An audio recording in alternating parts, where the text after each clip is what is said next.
This is Steve Rothman here with the Fighting News here at American Top Team, Coconut Creek.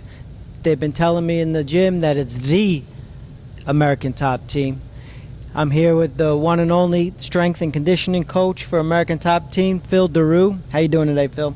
I'm doing well, Waiting on my athletes to get started, but yeah, always a hectic day here at American Top Team. We have over 150 fighters, plus I have my boxers and judo practitioners too as well. So every day is a constant grind, but we manage to maintain it.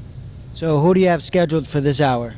Right now we got Maureen Shea and also Trap Francis, my boxers that are coming. They're not a part of American Top Team, but they are my boxers, so they come out and train here at one of the biggest and best gyms in the world. And so Maureen Shea has a fight coming up in a couple weeks. What are you guys doing for her as far as training? Well, Maureen's been with me for about three years now, so we've developed a large base of strength there.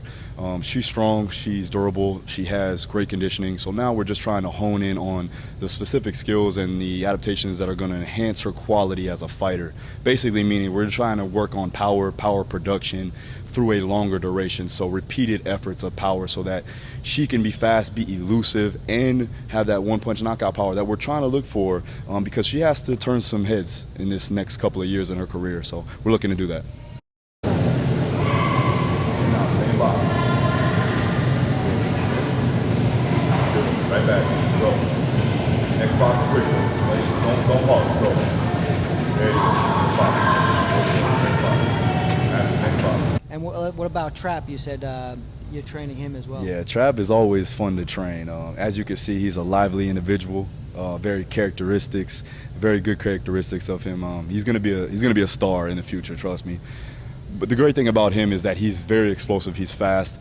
For us, I want to get him more structurally sound, give him a strength base, right? So building on his strength, building a little bit of hypertrophy or muscle so that he has structural integrity around his joints so that he can, produce force and absorb that load, whether it be, a shot or movement control. Because again, he's so explosive, we have to almost give him some armor so that his explosiveness doesn't hurt him.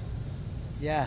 Well, I've been doing this pretty much for half of my life, so I've done every sport known to man, every strength sport. I also was a professional fighter myself, so getting into this sport was pretty easy from the get-go. So I started understanding how to actually train this sport by actually doing it, which was a great thing for me because I had a jump start.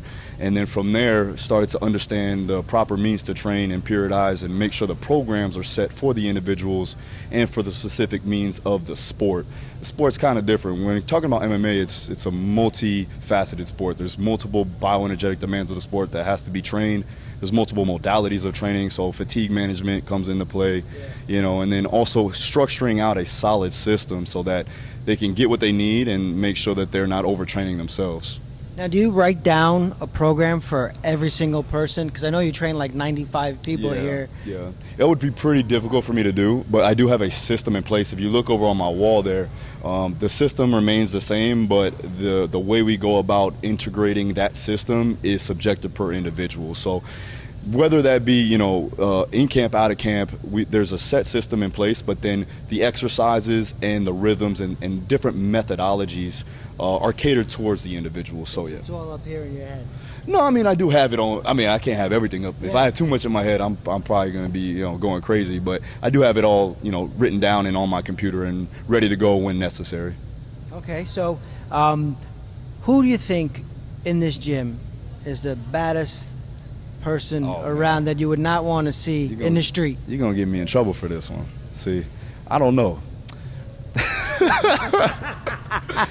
So all these guys are like almost, even though some of them are older than me, most of them are even older than me, they're like my kids, right? So like I treat them as friends. This guy standing to the left of me right now, he might have a little bit of trouble with this. Come on over here, man. Come over here. I've known this guy since I was 19 years old, believe it or not. How y'all doing? Are you a badass? Nope. Nope. He's a nice guy. He's a nice guy. But when the young man was training in Port St. Lucie, I got a fight. I'm the only one who got a video with me and him sparring. Nobody never see it. Only person to see it will be me and him. Oh yeah. I'm the only one got it. Camera. Yeah, I'm the only one got it. All right.